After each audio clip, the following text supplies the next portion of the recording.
Hey y'all, I'm Maritima, and I want to talk about Peach's Fury. This is a Super Mario 64 ROM hack that, among other things, is a prime example of something that knows how to stick around for exactly as long as it's welcomed. This Super Mario 64 mod takes the same concept from the 3D World spin-off Bowser's Fury and applies it to the classic N64 game.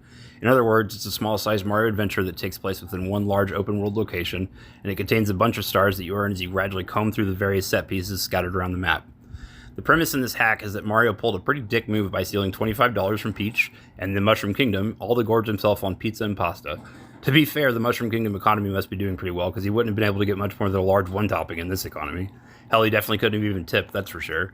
And what do we say about not tipping service workers? That's right, straight to the fucking gulag. Anyway, Peach demands that Mario go find her 25 stars to pay off the debt, and then she sends the player on their way.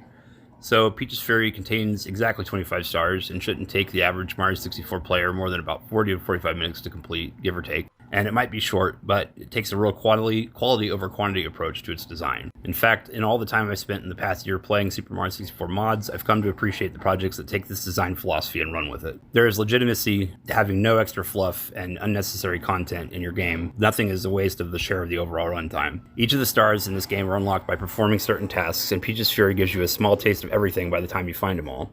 A lot of the stars in this game are rewarded for pretty basic platforming skills and low-level SM64 competency, but Peach's Fury throws just enough variety to the player to keep things moving at a pretty quick pace, moving from one shiny reward to the next, even on repeat runs. There aren't any of the pre-stage power star previews, so you just have to kind of intuitively figure out some of the stars, but there is a hint to point you towards the next one of one of the remaining stars when you press pause and go to the menu. There is a star for collecting 100 coins, 8 red coins, 5-star fragments, and so on, but there are also some puzzles and a few tricky objectives scattered around that keep things interesting. For example, there's a scavenger hunt star that unlocks when you ground pound a very specific point on the map, and it requires you to track down multiple hints to find out where it's at. Once you know, you can just go and pick it back up on your ensuing playthroughs without the hassle, but it's a pretty neat idea that I really enjoyed the first time I played it. There's another star that you find after going down a warp pipe that demands your best wall kicking skills. There's actually a couple wall kicking skill stars, but Peach's Fury boasts modernized controls and mechanics, so Mario can nimbly hop from wall to wall with ease. It's pretty cool. About a third of all the stars can be picked up just by being mindful of your surroundings. I love that there was a star that required you to crouch and crawl, or at least slide, under a little gap to pick it up. The original game let you crawl or crouch, but you never really needed to utilize those abilities at all, so it's kind of cool to do it here.